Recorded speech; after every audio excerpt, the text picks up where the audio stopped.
cresceu aí, cresceram os burburinhos sobre isso, porque estão saindo mais e mais matérias na imprensa mostrando como a prisão do maior miliciano do Rio de Janeiro, chamado Zinho, como essa prisão abalou as milícias e mudou até a estrutura de poder lá no Rio de Janeiro. Aliás, antes mesmo da prisão, a estrutura de poder nas milícias, até dentro aí de instituições do Rio de Janeiro, já estava mudando. Olha só. O que esperam aí investigadores é que o Zinho ele não solucione apenas, obviamente não precisa dele, mas se ele quiser ele consegue, ele não ajude a solucionar apenas caso Marielle e alguns outros, não, são inúmeros casos. Para quem não sabe, o Zinho, ele é como se fosse o Fernandinho Beiramar das milícias, ou seja, ele é o mais importante dos milicianos. Ou no caso de facção criminosa tem o Marcola, tem o Zinho ali, só para em nível de importância, não conheço uma pessoa, outra devem ser pessoas completamente diferentes, mas para você entender, ele é o chefe dos chefes dos chefes. O que aconteceu foi o seguinte, o Zinho, o irmão dele foi morto em confronto com a polícia há algumas semanas, e o sobrinho dele, que também comandava uma parte da milícia, também foi morto. Ele percebeu que a Polícia Federal ia chegar nele, queira ou não, e que não tinha como ele barrar isso aí. Então ele começou a negociar a rendição dele e ele se entregou. Quando ele se entregou, o que a polícia descobriu foi o seguinte: nos 5 anos em que o Zinho esteve foragido, ele ficou no Rio de Janeiro. Boa parte do tempo, sabe onde ele esteve foragido? Vem cá, na casa dele. Como assim, Thiago? A rede de proteção que esse miliciano tinha era tão grande que ele estava foragido na própria casa. A polícia não ia prendê-lo porque não queria. Este é o nível aí. Ele só realmente começou a fugir quando a Polícia Federal foi para cima dele. Enquanto era a polícia do Rio de Janeiro, ele ficava em casa, ele tinha segurança de policiais, muitos da ativa, e ele sabia que jamais seria preso. E aí você pensa, caramba, Thiago, como é que alguém é tão poderoso que essa pessoa, sendo chefe aí de milícias que matam dezenas de pessoas, cometem dezenas de crimes aí, fazem um caos, ele consegue ficar na casa dele e a polícia não vai prender? Onde está o governador do estado? Envolvido. Onde mais estaria o governador do estado? Envolvido. Até, olha, mas no meio da lama. O que aconteceu nas últimas semanas aí, envolvendo o caso Marielle, envolvendo milícias, foi o seguinte. Últimos meses, né? O governo Lula anunciou uma operação de GLO que não seria no estado do Rio de Janeiro inteiro, porque o Lula, felizmente, não confia em militar, e é só ali no mar e em algumas fronteiras. Ok, para quê? Para barrar que drogas, que são novos negócios aí da milícia, saiam do Brasil e que armamentos entrem, que armamentos saiam, enfim, para barrar todo tipo de operações. Ok, então a Marinha foi utilizada, o Exército, a Aeronáutica utilizados nisso, a Polícia Federal também. Ok, Polícia Rodoviária Federal também. Enquanto isso, a Polícia Federal assumiu inúmeras investigações aí que estavam paradas na Polícia do Rio de Janeiro, porque tem milicianos lá. E aí começaram a ver quem são os cabeças, porque tem duas maneiras de você acabar aí com organizações criminosas, né? As duas mais efetivas. A primeira é você cortar o fluxo de dinheiro. Se esse pessoal não tiver dinheiro, se não tiver dinheiro entrando, a pessoa não faz nada. A pessoa não vai nem até a esquina se não for para ganhar alguma coisa. Então, se não tiver dinheiro entrando, eles vão se ferrar. A segunda é você começar a prender pessoas que são estratégicas na operação da milícia. Então, a polícia faz algumas semanas tentou prender o sobrinho desse Zinho. O sobrinho desse Zinho, ele era quem fazia a contabilidade e atuava na lavagem de dinheiro. Então, ao mesmo tempo em que eles cortam o fluxo de dinheiro, prende quem é que entendia dos negócios. Quem é que entendia, a gente vai pegar o dinheiro, fazer isso, isso e isso, e aí esse dinheiro sujo vira dinheiro limpo, e aí a gente consegue administrar a coisa. Prendendo essa pessoa, ferrou. Outra com o mesmo conhecimento vai demorar para se reestruturar. Só que no caso, ele entrou em confronto, acabou morto. E aí imagina o cara, mataram meu sobrinho. Aí o irmão dele também atuava num outro setor financeiro. Também acabou morto. Aí ferrou para eles. O Zinho, ele é ligado a todas as milícias. Ele é ligado principalmente às milícias de Muzema e Rio das Pedras. Essas milícias esses locais era onde atuava o Adriano da Nóbrega. Adriano da Nóbrega, aquele amigo de Jair Bolsonaro, foi homenageado pelo Jair Bolsonaro no Congresso Nacional e homenageado 2 vezes por Flávio Bolsonaro na Assembleia Legislativa do Rio de Janeiro, tá?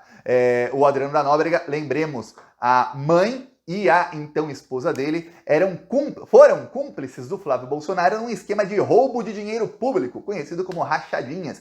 Então alguém com muita ligação à família Bolsonaro. O Zinho atuava ali nessas milícias. Essas milícias, já falei aqui inúmeras vezes, eles invadem casas,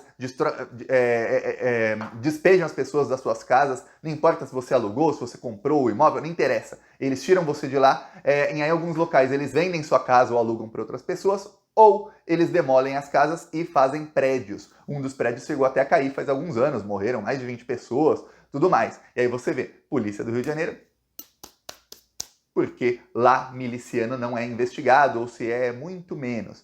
Aí eles perceberam o seguinte, essas milícias têm um braço político, que são o quê? São os políticos que conseguem não apenas aprovar leis que facilitam para os milicianos, são leis que são travestidas de leis que melhoram as condições para a polícia, mas na verdade só melhoram as condições para milicianos e criminosos, e o policial honesto não muda nada para ele. Pois bem, além disso, o braço político é o braço que faz articulação com gente poderosa do poder judiciário e de outros poderes. Então é isso. E é o que acontece.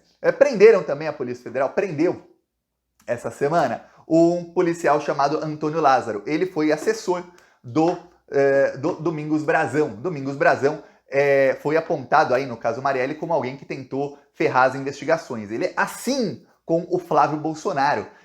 Inclusive, o Flávio Bolsonaro votou a favor da indicação do Domingos Brazão para o Tribunal de Contas do Estado do Rio de Janeiro e dizia-se que ajudava a articular ali a volta dele. Ele foi afastado em 2017, voltou no final do ano passado com a articulação aí do senador Flávio, agora senador Flávio Bolsonaro. Então você vê que, nossa, caramba, o cara é miliciano, preso, um dos braços direitos do maior miliciano e era assessor desse cara aqui, que também é ligado a milícias, e que também é ligado à família Bolsonaro, e que também foi acusado no caso Marielle.